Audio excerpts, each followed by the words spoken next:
ในปัจจุบันข้าพเจ้าจะบอกทานวิธีการได้อย่างง่ายดายและไว้ลงทะเบียนกับ1เลสุจากอุปกรณ์ใดหนึ่งเพื่อเฮ็ดให้กำไรที่สุดโดยการพนันกีฬาเปิดตัวท่องเว็บในโทรศัพท์หรือคอมพิวเตอร์ของทานเขียน1เลสุในแท็บค้นหาและไปหาเว็บไซต์ที่เจ้าทันทีที่ไปที่เมนูหลักเลือกปุ่มลงทะเบียนค่อยแนะนำให้เจ้าเลือกทางเลือกอีเมลเพราะว่านี้แม่นการลงทะเบียนที่สมบูรณ์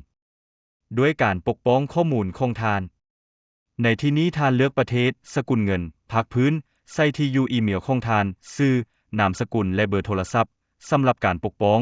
สร้างรหัสผ่านที่เข้มแข็งและใส่รหัสโปรโมชั่น ZEP777 ซึ่งให้